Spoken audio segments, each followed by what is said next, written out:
मेरे साथ बोलिए, भारत माता की। क्यों भाई, क्या हो गया महेंद्रगढ़ वालों की आवाज को? तीसरी बार हरियाणा में सरकार बनानी है या नहीं बनानी है? अरे जोर से बोलो, बनानी है या नहीं बनानी है?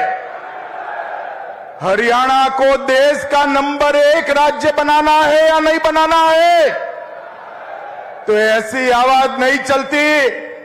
पूर्ण बहुमत की भाजपा सरकार के संकल्प की मुट्ठी उठाइए, दोनों हाथ उठाइए, मुट्ठी भींचिए और प्रचंड आवाज से बोलिए, भारत माता की, भारत माता की। मंच पर उपस्थित हरियाणा के पिछड़े समाज से, गरीब घर से आए हुए हमारे लोकप्रिय मुख्यमंत्री श्रीमान नायब सिंह सैनी जी, हमारे प्रदेश अध्यक्ष महोदय मोहनलाल जी, केंद्रीय मंत्री भाई धर्मेंद्र प्रधान जी, आज अहिरवार में आया हूं और यहीं से गुड़गांव तक का पूरा पट्टा का नेतृत्व करने वाले हमारे केंद्रीय मंत्री राव इंद्रजीत सिंह जी, श्री कृष्णपाल गुर्जर जी, यहां के ही धरती पुत्र श्रीमान रामविलास शर्मा जी, कैप्टन अभिमन्यु जी, श्रीमान धनखड़ जी, विधानसभा के अध्यक्ष श्री ज्ञानचंद गुप्ता जी, हमारे प्रभारी सतीश पुनिया, सहप्रभारी श्री सुरेंद्र नागर, यहां के लोकप्रिय सांसद जिनको हमेशा आपका जीत का आशीर्वाद मिला है, धर्मवीर जी जरा खड़े हो जाइए, एक बार आगे आइए, जोर से ताली बजाइए धर्मवीर जी के लिए। श्री रणबीर सिंह जी, उपस्थित सभी मंत्रीगण, सांसदगण, विधायकगण और आज जिनके दर्शन करने के लिए मैं आया हूं, ये हरियाणा के मेरे प्यारे ओबीसी समाज के भाइयों बहनों, आप सभी को मेरा नमस्कार, प्रणाम। भाइयों और बहनों, आज मैं हरियाणा में आया हूं। हरियाणा की भूमि 3 चीजों के लिए, कश्मीर से कन्याकुमारी और कामाख्या से द्वारिका तक का पूरा देश याद करता है। सबसे पहला, यहां की माताओं ने अपने इतने लाल सेना में भेजे हैं। मैं आज जिस भूमि पर हूं, इस भूमि की माताओं ने सबसे ज्यादा अनुपात में अगर सेना में जवान भेजने का काम किया है तो मेरे हरियाणा की माताओं ने किया है। खेल के मैदानों में देश जब तालिका देखता है तो मेडल तो हरियाणा भारत के नाम पे आते हैं, मगर इसके नीचे जाते हैं तो भारत को जो 10 मेडल मिलते हैं उसमें से 7 मेडल मेरा हरियाणा का धाकड़ लेकर आता है। और तीसरा, देश अन्न के क्षेत्र में आत्मनिर्भर नहीं था। जब देश ने ललकार लगाई कि हमारा अन्न हम खुद पैदा करेंगे, तो देश के अन्न के भंडार भरने वाला मेरा हरियाणा का ही किसान था। ये तीनों चीजों के लिए पूरा देश हरियाणा को याद भी करता है, प्रणाम भी करता है। मैं महान स्वतंत्रता सेनानी राव तुलाराम जी को प्रणाम करता हूं, जिन्होंने अंग्रेजों के नाक में दम कर दिया था। और मैं पूरे हरियाणा की जनता को भी प्रणाम करता हूं। 2014, 2019 और दोनों विधानसभाओं ने आपने कमल पर आपका आशीर्वाद दिया, 24 में भी कमल पर आशीर्वाद दिया, अब विधानसभा चुनाव में भी आप आशीर्वाद दोगे, इसका मुझे पूरा विश्वास है। भाइयों और बहनों, आज नायब सिंह जी ने ये बीसी सम्मेलन में, ओबीसी सम्मेलन में, पिछड़ा वर्ग के सम्मेलन में हमेशा हरियाणा के पिछड़ा वर्ग ने भाजपा को आशीर्वाद दिया है। अब भाजपा का भाई ये कर्तव्य बनता है, जो कुछ किया है उससे ज्यादा कर कर हम आपके पास आए। नायब सिंह जी की कैबिनेट ने 3 निर्णय करे हैं। सबसे पहला निर्णय, क्रीमी लेयर की सीमा 6 लाख से बढ़ाकर 8 लाख करने का निर्णय नायब सिंह सैनी भाजपा सरकार ने किया है। इसके साथ साथ 8 लाख गिनने में तनख्वाह भी नहीं गिनी जाएगी और कृषि की आय भी नहीं गिनी जाएगी। अब हर बच्चे को ओबीसी का फायदा मिलेगा। अब तक पंचायतों में जो रिजर्वेशन था उसको भी बदलने का फैसला किया है। पंचायत में 8% रिजर्वेशन ग्रुप ए के लिए था, उसके साथ 5% रिजर्वेशन ग्रुप बी के लिए भी आज से शुरू हो जाएगा। इससे बहुत बड़े हरियाणा की जनता को ये आरक्षण का फायदा मिलेगा। रिजर्वेशन म्युनिसिपल कॉरपोरेशन में भी 5% ग्रुप बी के लिए शुरू होगा, 8% 10 का 10 रहेगा और ग्रुप बी का रिजर्वेशन 5% ज्यादा मिलेगा। भाइयों बहनों, ये तीनों जो निर्णय है वो प्रधानमंत्री नरेंद्र मोदी की नीति को लागू करने वाले हैं। 2014 में नरेंद्र मोदी जी ने जब पार्लियामेंट के अंदर पहली बार सांसद के नाते पग पैर रखा और देश के प्रधानमंत्री बने, पूरे देश के सामने भाषण किया था, मेरी ये सरकार दलितों की सरकार है, गरीबों की सरकार है और मेरी ये सरकार पिछड़ों की सरकार है और देश को पहला सशक्त बीसी प्रधानमंत्री देने का काम भारतीय जनता पार्टी ने किया। और आज 71 में से 27 मंत्री पिछड़ा वर्ग के देकर नरेंद्र मोदी जी ने देश भर के और हरियाणा से भी 2 पिछड़े देकर हरियाणा के ओबीसी का सम्मान करने का काम किया है। भाइयों और बहनों, मैं यहां आया हूं तब हुड्डा साहब को जरूर कहना चाहता हूं, हुड्डा साहब, चुनाव आता है तब बीसी बीसी बीसी बीसी की माला जपते हो। कांग्रेस पार्टी हमेशा से पिछड़ा वर्ग की विरोधी रही, ओबीसी की विरोधी रही। सन 57 में ओबीसी के रिजर्वेशन के लिए काका साहेब कालेलकर कमीशन बना, कांग्रेस ने सालों तक इसको लागू नहीं किया। 1980 में इंदिरा गांधी जी ने मंडल कमीशन को ठंडे बस्ते में डाला। 90 में जब लाया गया, राजीव गांधी ने 2 घंटा 43 मिनट भाषण कर कर ओबीसी के रिजर्वेशन का विरोध। भाइयों बहनों, भारतीय जनता पार्टी ने क्या किया? वो रिजर्वेशन तो मिला ही था, इसके साथ ओबीसी कमीशन को संवैधानिक मान्यता देकर आपको संवैधानिक अधिकार देने का काम हमारे नेता नरेंद्र मोदी जी ने किया।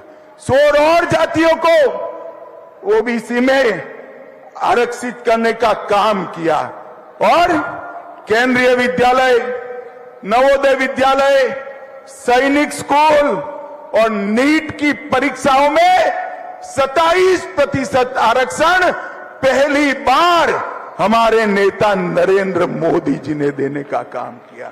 और क्रीमी लेयर की लिमिट को न सिर्फ बढ़ाया, इसमें से कृषि और तनख्वाह की आय को बाहर रखने का काम, ऐतिहासिक निर्णय नरेंद्र मोदी जी ने किया और आज से वो हरियाणा के बीसी को भी इसका फायदा मिलने वाला है। भाइयों और बहनों, हरियाणा में भी पिछड़े वर्ग के कल्याण की कई योजनाएं हुई हैं।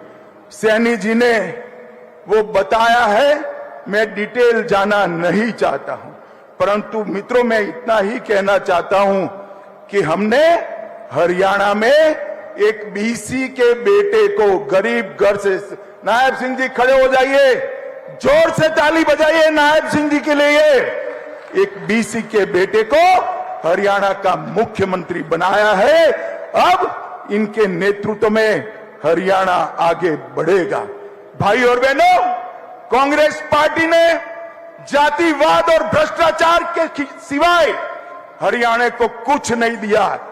भारतीय जनता पार्टी ने ईज ऑफ डूइंग करप्शन से ईज ऑफ डूइंग बिजनेस तक का फैसला भारतीय जनता पार्टी ने किया।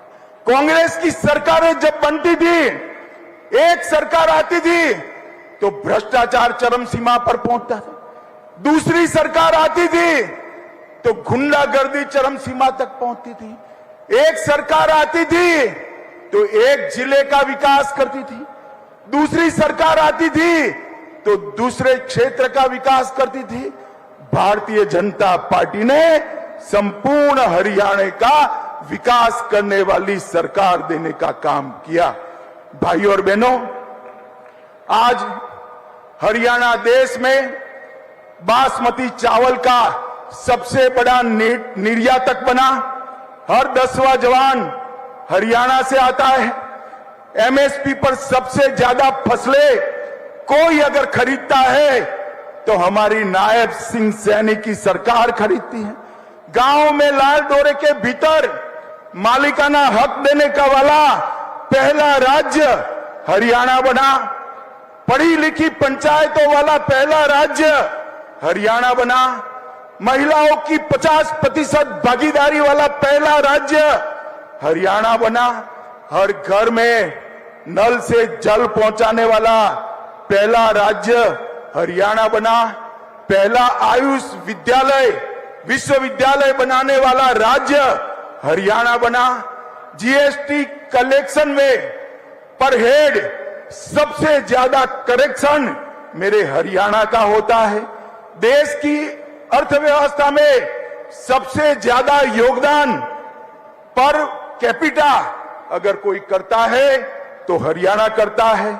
खाद्यदान में दूसरा नंबर, दूध के उत्पादन में तीसरा नंबर, सर्वाधिक सामाजिक सुरक्षा पेंशन प्रथम स्थान। मानांकों को सुधारने में हरियाणा को 3 अवार्ड मिले और विश्व की 400 फॉर्चून कंपनियां आज कहीं पर है तो हरियाणा में है। कांग्रेस ने विकास के नाम पर कुछ नहीं दिया। भाइयों और बहनों, भारतीय जनता पार्टी की नरेंद्र मोदी सरकार और हरियाणा की सरकार ने गरीब को घर, गैस, बिजली, शौचालय, 5 लाख तक का मुफ्त इलाज और हर गरीब को 5 किलो मुफ्त अनाज देने का काम भारतीय जनता पार्टी की नरेंद्र मोदी सरकार ने किया। और आज अभी मैं आया, रास्ते में अखबार देखता था, कल हुड्डा साहब ने घोषणा की है हरियाणा के गांव-गांव जाकर कांग्रेसी हिसाब मांगेगा। हिसाब मांगे हरियाणा। हुड्डा साहब, हम क्यों डेबिट रखें? मैं तो हिसाब लेकर आया हूं और यहां से चुनौती देता हूं हुड्डा साहब, हमारे 10 साल और आपके 10 साल का हिसाब लेकर हरियाणा की जनता के पास जाइए। और आज मैं हरियाणा के भाजपा के एक कार्यकर्ता का आह्वान करना चाहता हूं, हिसाब वो क्या मांगेंगे हम लेकर जाएंगे। हुड्डा साहब सुन लीजिए, मैं बनिया का बेटा हूं, पाई पाई का हिसाब लेकर आया हूं, पाई पाई का हिसाब लेकर। आपने 10 साल तक ऊपर और नीचे कांग्रेस की सरकार बनी, हरियाणा को क्या दिया? सिर्फ 41,000 करोड़ रुपया दिया। भाई और बहनों, कितना दिया? 41,000 करोड़। जोर से बोलो, रटना चाहिए। कितना दिया? और नरेंद्र मोदी और मनोहर लाल की सरकार 10 साल चली, इन्होंने 200 259 लाख करोड़ रुपया देने का काम नरेंद्र मोदी सरकार ने, आपसे 6 गुना पैसा हरियाणा को देने का नरेंद्र मोदी जी ने काम किया है। आप हिसाब लेकर आइए, एक चौराहा तय करिए।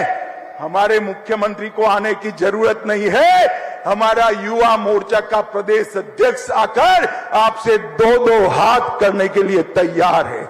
आप क्या हिसाब मांग, आप हिसाब दे सकते हो नौकरियों में करप्शन का, आप हिसाब दे सकते हो जातिवाद फैलाने का, आप हिसाब दे सकते हो पिछड़ा वर्ग को न्याय करने का, आप हिसाब दे सकते हो परिवारवाद का, विकास का हिसाब नहीं दे सकते। ये 10 साल में हरियाणा में 12 एक्सप्रेसवे बनाए, हर राज्य में हर जिला राष्ट्रीय राजमार्ग से जोड़ा, गुरुग्राम सिकंदरपुर बदरपुर से मेट्रो रेल शुरू हुई, हिसार में पहला एयरपोर्ट बना, 750 बेड का, रेवाड़ी में एम्स बना, आईआईटी दिल्ली का झज्जर में कैंपस स्थापित किया और 2000 करोड़ से बाड़सा गांव में सबसे बड़ा कैंसर संस्थान बनाने का काम भारतीय जनता पार्टी ने किया है। और भाइयों बहनों, मैं आज यहां से मंच पर से भाजपा के एक एक कार्यकर्ता को और मेरे बीसी समाज के एक एक नागरिक का आह्वान करना चाहता हूं। भाजपा के पास हर गांव में कितना हिसाब है हमारे पास कि हर गांव में कितने खर्च किए ये 10 साल में। मैं सिर्फ उदाहरण के लिए 5 गांव का नाम पढ़ता हूं और अमाउंट बोलता हूं। मेरे पास 6225 पंचायतों का हिसाब है। पहले ब्राह्मण माजरा 20 करोड़, जोर से ताली बजाना भाई, ब्राह्मण माजरा पंचायत में 20 करोड़ रुपया भाजपा ने खर्च किया। कलिंगा गांव में 18 करोड़ रुपया खर्च किया। ती गांव में 85 करोड़ रुपया खर्च किया। कोरियावास में 517 करोड़ रुपया खर्च किया। आसन कला में 24 करोड़ और खारिया में 22 करोड़ खर्च किया है। मेरे पास हुड्डा साहब आने का हिसाब है। हमारे कार्यकर्ता 6225 की 25 पंचायतों में जाएंगे और हरियाणा की जनता को हिसाब देंगे। मैं साहब नायब सिंह सैनी को कहना चाहता हूं, वो और प्रदेश अध्यक्ष जी ये 6 की 6 पंचायतों के प्रमुखों को मिलकर उनका सम्मान भी करे और हिसाब दी दे। हुड्डा साहब, हिसाब आपको देना है 10 साल के कुशासन का, 10 साल के बीसी के अन्याय का, 10 साल हरियाणा को विकास से महरूम रखने का। आपने हर घर में गैस नहीं पहुंचाया, हमने पहुंचाया। आपने हर घर में बिजली नहीं पहुंचाई, हमने पहुंचाया। आपने हर गांव में टॉयलेट नहीं पहुंचाया, हमने पहुंचाया। आपने हर गांव में पीने का पानी नहीं पहुंचाया, हमने पहुंचाया।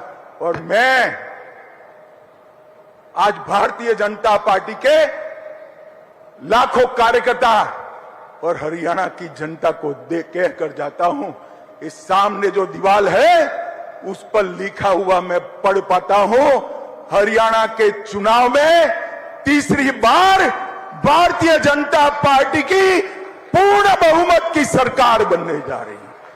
और हुड्डा साहब मैदान में आइए, आंकड़ों के साथ आइए। आप क्या हिसाब मांगोगे? हिसाब तो हम देंगे आपको, और आपसे हिसाब, कांग्रेस से हिसाब हरियाणा की जनता मांगेगी, मेरे बीसी समाज के भाई मांगे। भाइयों बहनों, कर्नाटक में बीसी का रिजर्वेशन छीनकर मुसलमानों को रिजर्वेशन देने का काम यहां पर भी आएंगे तो यही होगा। मैं आप सभी को आश्वस्त करना चाहता हूं, हम मुस्लिम रिजर्वेशन हरियाणा में हमारे प्राणांत से भी नहीं होने देंगे। बीसी के हक की हम संरक्षण करें। भाइयों बहनों, आज मुख्यमंत्री जी यहां बैठे, मैं सैनी जी को ढंग से जानता हूं। एक ऐसा आदमी है कि जो मुख्यमंत्री बनकर भी मुख्यमंत्री नहीं बना है। ये सीएम तो बना है मगर चीफ मिनिस्टर नहीं बना है। ये सीएम बनने के बाद भी कॉमन मैन है, सामान्य लोगों का प्रतिनिधि है, मेरे पिछड़ों आपका प्रतिनिधि है। इसका दरवाजा 24 घंटा 365 दिन आपके लिए खुला रहेगा, मैं आपको गारंटी देकर जाता हूं। और अंत में एक बात कहना चाहता हूं, मोदी जी देश के प्रधानमंत्री तीसरी बार बने हैं। आज एक रहस्य की बात बताता हूं, मोदी जी के दिल में हरियाणा देश में सबसे ऊपर है मेरी बात यहां पर मोदी जी ने संगठन का काम किया है। हर तहसील, हर पंचायत को और हर कार्यकर्ता को नाम से जानते हैं। मोदी जी का अग्रक्रम में सबसे पहला नाम हरियाणा का है। आज मैं बीसी समाज को 3 बड़ी रियायतें हमारे नेता नायब सिंह जी ने दी है और मुझे कहा गया है कि 1 ही घंटे में इसका नोटिफिकेशन बाहर हो जाएगा। लीजिए, तो नायब सिंह साहब नोटिफिकेशन भी लेकर आ गए भाई। अभी से ये तीनों रियायतें हमारे ओबीसी समाज को मिलेगी। सीलिंग भी बढ़ी है पंचायत और म्युनिसिपल कॉर्पोरेशन में, और म्युनिसिपैलिटी में रिजर्वेशन भी बढ़ा है।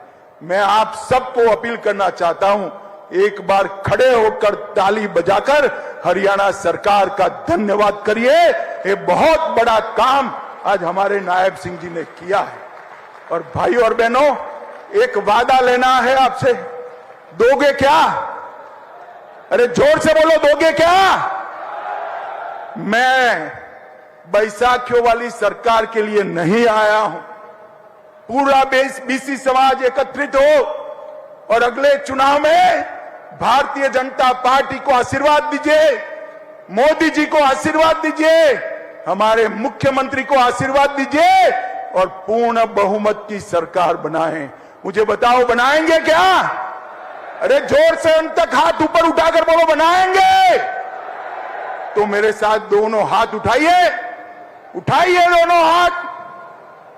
यहां पर पूर्ण विजय की संकल्प की मुट्ठी बींचे और प्रचंड आवाज से बोलिए, भारत माता की, भारत माता की, वंदे वंदे वंदे। आप सभी का बहुत बहुत धन्यवाद।